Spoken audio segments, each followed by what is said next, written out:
finding the perfect partner versus finding the perfect in your partner. There's 4 steps, and I want your input on all of this.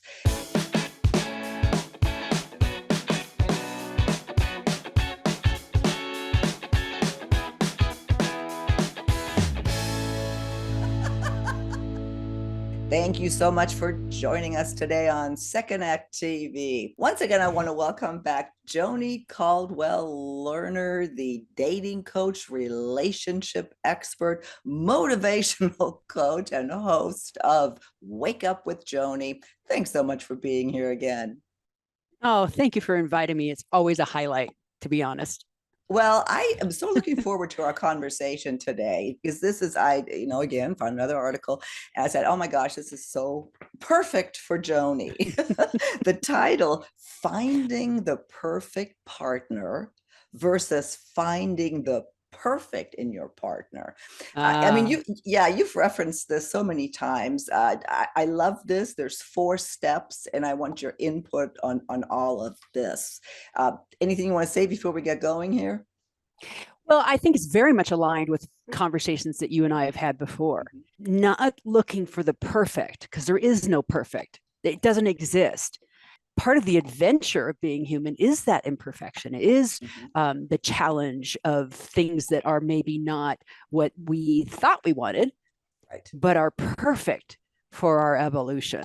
Exactly. And a lot of what we think we want, especially at different stages in life, it evolves, as you said, and it's also influenced by what other people say and think, especially the media and the rom-coms and, what's the perfect relationship supposed to be? So that does get us off track and has us pass up great opportunities, or maybe leave a relationship when it could have been saved. So step 1 is accept everything about your partner, everything, how they behave, how they dress, etc., knowing that you can't modify, you just have to first accept. Okay, a couple of things. One is some people, some women in particular, look for projects.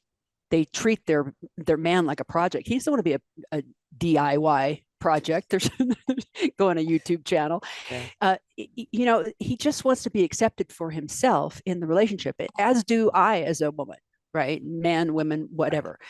So we want to be accepted for ourselves.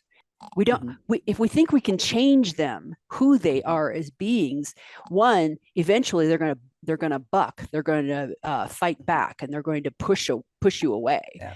2, you're going to be disappointed. Keep going back to the same source, expecting a different result. That's the definition of insanity.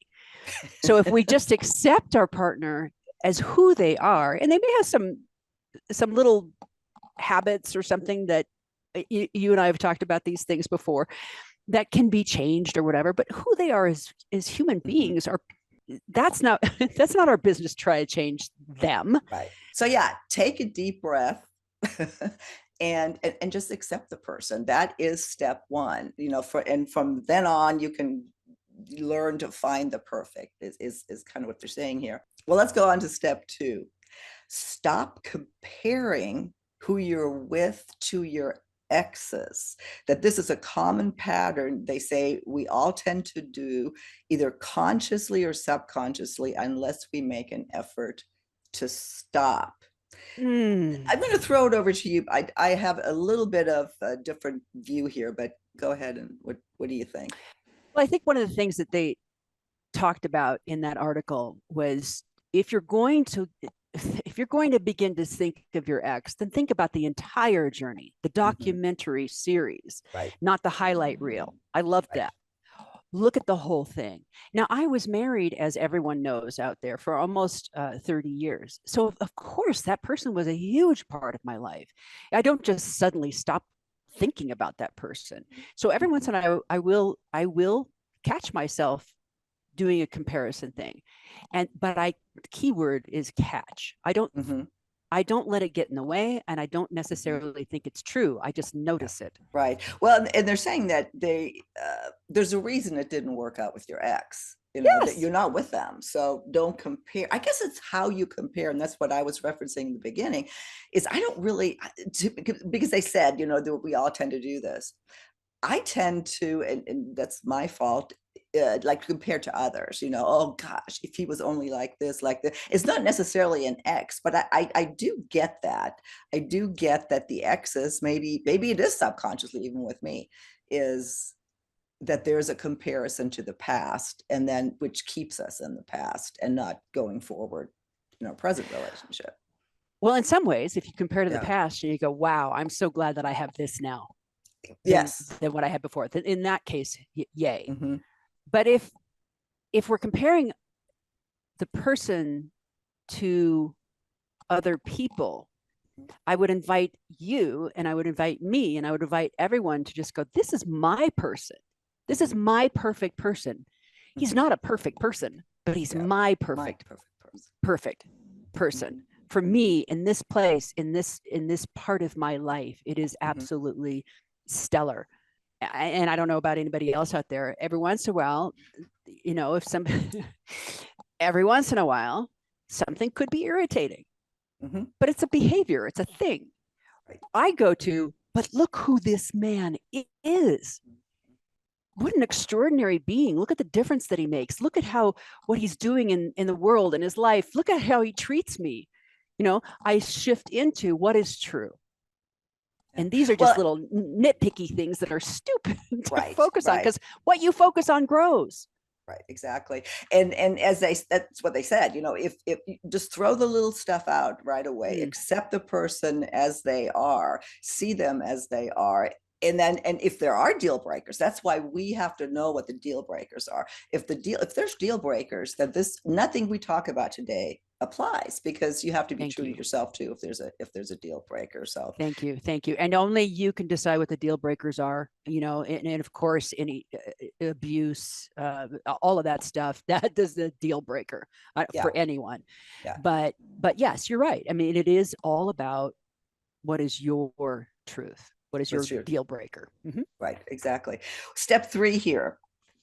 Great advice for anybody, and really in any situation. Instead of trying to change them or change anything on the outside, is see if you can change yourself. Well, that's the crux of everything in life. Amen. Okay. If I'm looking at somebody else, if I'm trying to control somebody else, then I'm not looking at myself. There's an old adage, if you're pointing a finger at somebody, there are 3 fingers pointing back at you. That's brilliant. And when I change and shift my perspective, like I just said, instead of looking at, well, how does this person chew, to how does this person treat his grandchildren? How does this person treat me? Who is he in the world? The chewing won't matter, right? Not like I've never chewed with my mouth open before. You know what I mean? It's like, but this is a great indicator too, Silke. If we begin to look at the nitpicky stuff, what is this really about? That's the question. What is this really about? What do I really need to look at, or what am I avoiding within myself? Because that's all it is. It's a little teacher, like, wake up, something different for you to look at. Well, and deeper level, what you just brought up, are you focusing on little things because you're afraid of rejection or abandonment, or like you're almost sabotaging the relationship if you focus on the little stuff. It's just something to think about, really. If you have this great, what a great, I'm sorry, but that's brilliant. Maybe you're not sabotaging the relationship, but you're certainly sabotaging your joy. You're certainly sabotaging your own happiness. Like, what are you wasting a moment on this stuff? Again, basis, great human, life's messy, let's go play. Perfect. I love that. Yeah, I like what they say here, and I think you actually alluded to it. Step 3.5, they call it, is that remind yourself of all the relationships that didn't work. And I think it's where you got that, playback documentaries instead of highlight reels. Oh my goodness, we do that so much, that when we do think about something, it's you remember the good, not the bad. Well, it's kind of like the soft lens focus on the, on the movie. You sort of, or here's a good example: giving birth to a baby. you know, Mm. the most painful thing that a woman can possibly do on the planet. And yet we continue to do it again and again Mhm. because we forget we focus out, we forget that the pain. And Mhm. so, like childbirth, remember the pain of why you left that person, Mhm. you Yeah, know, because sometimes we wrap around and we go, oh, but we were so good together. yeah. We loved each other. But you forget all those other things. Well, and then step four, finally, and this is, as they say here too, the most important piece, because it's about execution. That everything we discussed is really leads up to, is 50% of this process in finding the perfect in someone, but that you actually need to do something about it, or you actually need to do it. And what does that look like? And I have to admit, this was a little difficult for me to get my head around. Well, how would you explain that or give examples of what that means? Well, if you're a journaler and you Mm-hmm. do writing, you could write about it. Positive things I see in my partner are the best parts of my relationship with this partner. Here's what I love about us. Mm-hmm. Looking at the things that are working, because Mm-hmm. you and I have discussed this before. The human psyche, the amygdala, the lizard brain, constantly looking for the things that are a threat, Mm-hmm. that are Fear, going to yeah. kill us, right? Yeah. Caveman, there's a snake in the grass, we're looking for what's wrong, stop Mm-hmm. it. Mm-hmm. Start looking for what's working. Mm-hmm. That's why I have people wake up in the morning and the first thing I do is say, please do not get on your social media. Do not get on Mm-hmm. your phones for any reason. Write down 5 things that you're grateful for. Look Mm-hmm. at what's working in your Mm-hmm. life, and you Mm-hmm. you set and reset so that you have a much more positive day. We'll do that with your relationship. What are the 5 things you're grateful for in your relationship? Well, and Just then I guess what you, as you said that earlier too, what do you need to change about yourself, and how can you put that into action, in order to see the perfect, if that takes uh, change in me, how do I do that? all right, Silka. So one of the most powerful things that you can do is work with mirrors in Mm. life, in relationships. Mm-hmm. So what is this person mirroring? If I'm irritated with that person's behavior, where do I do that? If I'm angry at that person for being judgmental of me, where am I being judgmental of that person? Because obviously I am. Yeah. If I'm focusing on what's wrong with them, I'm being judgmental. Where am I? So what is the mirror that's being presented? Because folks, if you can begin to work with and not take personally what I'm saying. So people, the last thing anyone wants to do is be wrong. They want to be right. Yep. And so much so that they'll write themselves right out of a relationship. So if you can set down needing to be right about something and therefore be open about what can I learn here? Mm-hmm. Because if I'm feeling this way, there's a gift here for me to learn. Mm-hmm. And if I come from that place, by the time I get back to the relationship, I've already sort of self-cleaning oven myself, Yep. because I realized, oh, this is the thing I need to work on. This is the thing that's coming up. This is what I need to do. And then by the time I get to the relationship, I'm bringing the solution, not the problem. Yeah. Well, I think there's, a couple of different things that are really, really important in this article, and we're starting to come to the end. So I'll start to wrap it up here. But just the idea that nobody's perfect, and I think perfect exists. I mean, that's it's obvious. We all know that, but do we act on that? Do we Mm-hmm. continue to do that?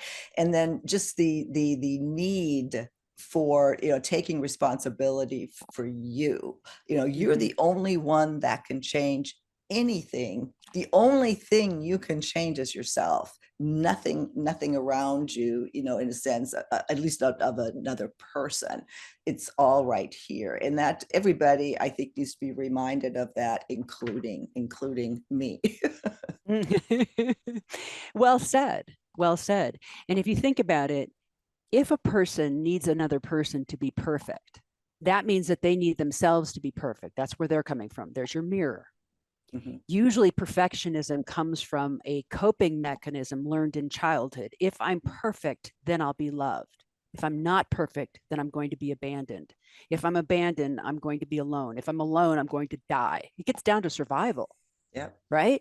So if you can Mm-hmm. begin to see your perfection stuff as the old coping mechanism, and now you're a grown up, most of us over 50 are, you don't need it anymore.